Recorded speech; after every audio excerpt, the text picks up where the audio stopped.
नमस्कार दोस्तों, आप सभी का स्वागत है मेरे YouTube चैनल में। आशा है आप सभी स्वस्थ और बढ़िया होंगे।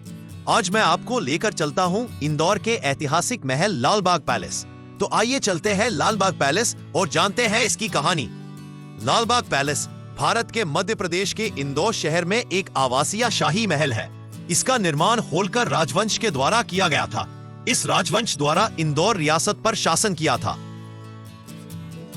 होलकर रियासत में बनाया गया लाल बाग पैलेस 72 एकड़ क्षेत्र में फैला है, जिसके 4 एकड़ पर 45 कमरों से निर्मित यह पैलेस अपनी भव्यता, कलात्मकता और सुंदरता का नायाब उदाहरण है। इसे बनाने की योजना तुकोजीराव द्वितीय के शासनकाल के वर्ष 1877 में राज्य के इंजीनियर मिस्टर केरी ने बनाई थी। इसका निर्माण युवराज शिवाजीराव होलकर के निवास के लिए किया गया था। 1884 तक महल बनकर तैयार हो गया। मूलतः इसका निर्माण कार्य 6 वर्षों में पूर्ण हुआ, जिस पर कुल 36 लाख रुपए की लागत आई थी।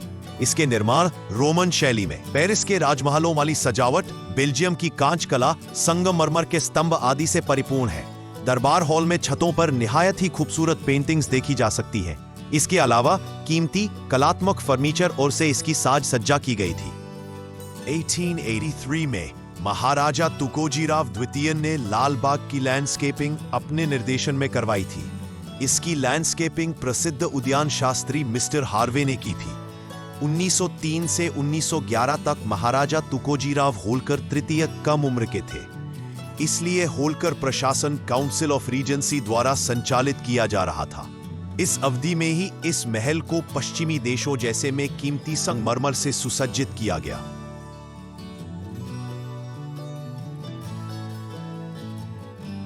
1911 तक लाल बाग पैलेस को यूरोपीय स्वरूप दिया गया। 1912 में इस महल के भीतर यशवंतराव होलकर द्वितीय के आवास कक्ष को भी व्यवस्थित किया गया तथा लाल बाग से गौतम बाग के मध्य एक पुल का निर्माण करवाया गया। 1914 में पुनः कुछ नए काम हाथ में लिए गए, जिनमें महल का विस्तार, गैरेज एवं अस्तबल तथा अस्थायी किचन मुख्य थे।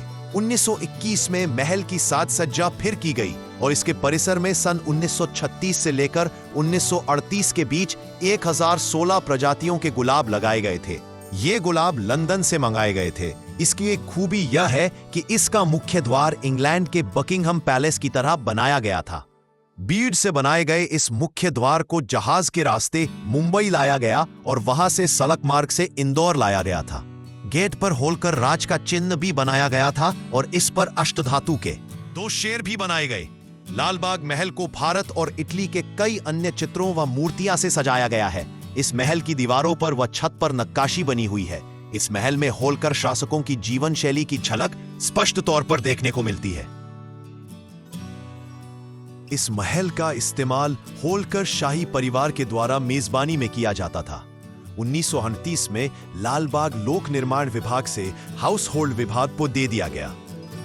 1978 में तुकोजीराव होलकर 3 की मृत्यु के बाद उनकी तीसरी पत्नी शर्मिष्ठा देवी, पूर्व नाम नैन्सी एनी मिलर, बाहर चली गई और बाद में महल को एक संग्रहालय में बदल दिया गया। महल में एक सिक्का संग्रहालय भी है। पहली मंजिल का अधिकांश हिस्सा आग में नष्ट हो गया था। 1980 के दशक में महल जर्जर हो गया और राज्य सरकार द्वारा 1987 में 64.36 लाख रुपए में संपत्ति का अधिग्रहण किया गया। लाल बाग पैलेस की वर्तमान स्थिति 16 नवंबर 1988 को मध्य प्रदेश के तत्कालीन मुख्यमंत्री श्री अर्जुन सिंह द्वारा नेहरू केंद्र के रूप में जनता को सौंपा गया।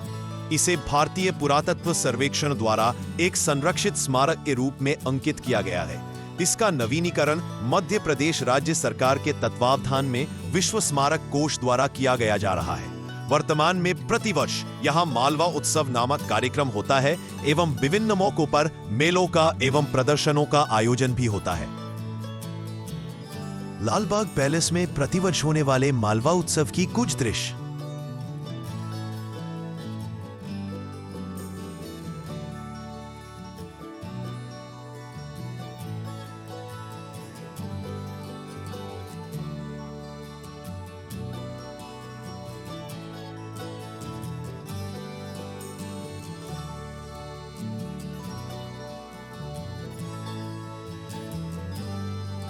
मालवा उत्सव का आयोजन लालबाग परिसर में 8 मई से 14 मई तक होता है।